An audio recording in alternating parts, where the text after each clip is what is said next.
God's going to give you a freedom to talk.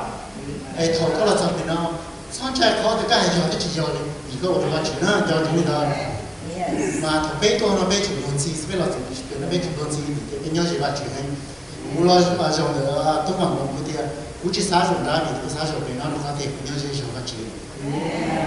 thì lúc nào này tôi này chụp rồi nó rồi bên nó rồi một vài chuyện nhau chỉ là có hả?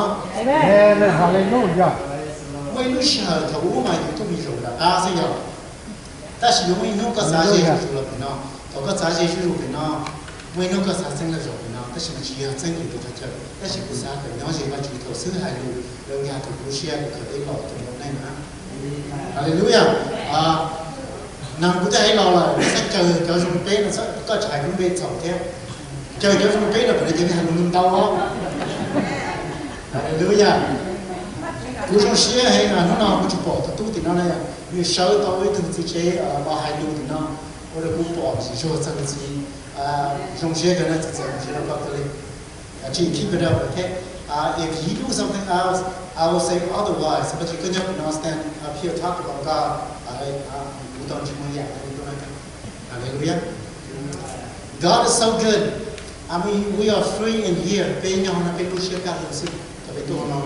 ngoài đó đấy ít chia thì thầu cũng đồng bàn mà lỡ cho ai được cụ thì nhớ sang đây vừa cũng đồng bàn thầu trồng cây trồng cụ do bệnh kinh do ra của trồng cây trồng ngoài đó là cho xưa thì nếu mà tôi nào là sinh bệnh nhưng mà chỉ là sinh bệnh nên nó học khi là chủ thì chôm mông nên chơi là mà dù nó các là sao từ lúc chơi này từ xưa lúc xếp thì chủ cũng luôn một đợt sau và chủ do lùn nào thầu các tôi là các chuyện xã giao都是整个个城市xã giaoก็好吧不能都是现在谁话去做路股票大家是他的不还领导ในช่วงเช้าเนี่ยถึงจะพูดหาเป็นเราดูชนะเราตั้งใจไปยังมุ่งจีว่าชิมาง่ายขึ้นก็ยอดจริงง่ายแต่ว่าเราจะมีการเราเป็นยังหุ่นที่สุดเป็นจะเปิดจังยังแต่ใจเราเป็นยังหุ่นของที่สุดนี่จะมันเป็นสาเหตุตัวต่างของเราเชื่อเราThis is the place of worship, okay? Beto hano yon jong beto rawachi. Chakot king rawachi.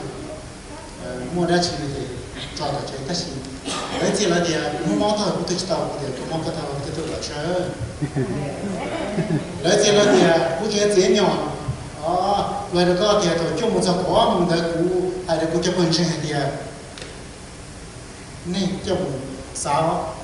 hiện nay chúng tôi chơi được chung một quả một mình bự sơ, này tôi chỉ chỉ hiện nay thế này tôi chỉ chung một quả một người thì số nuôi này chúng tôi chơi những massage này tôi chỉ nhưng mà chỉ chỉ nè cái chỉ là chỉ là cái ba tổ qua sẽ Hallelujah pay attention đó Hallelujah do everything for God của bố thế này mà dùng cái là bây giờ em nhiều lời sự kiện trên mà chỉ hiểu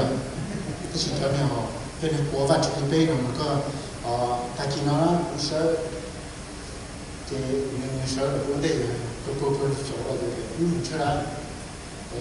chúng tôi cho cái chỉ không được cái lợiที่saoซื้อเลยแต่ผู้ชายnóว่าchỉนู่นน่ะแต่ตัวก้อนมันจะเชื่อมันจะก้อนมันจะน่ะ Hallelujah very good Hallelujah วันนี้ตัวเชื่อว่าจะได้จะนี่จุดสิจุดที่เราตัวสัตว์ต้องระยะแบบจะให้เราเนาะ我教我经历的，开着给有天去到了就，到这给了不多可能在我教，哈利路亚，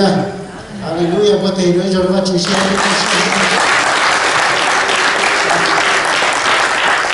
我相信，我的教我这样，他发现不用去海边的，没啥啥的，被老我经过去一样了，mình cho phần nó tôi nói chỉ là cái dầu nhá được trên này bên mà trên qua trên này cái gì trên này mình trên qua chỗ là yết qua có chỉ nhau thì có lần trên qua chỗ để tiền thì có lô tê chỉ thì sai có thì bỏ chân cái trên qua chỗ dư bỏ tàu thì có những thứ mình trên qua chỗ phải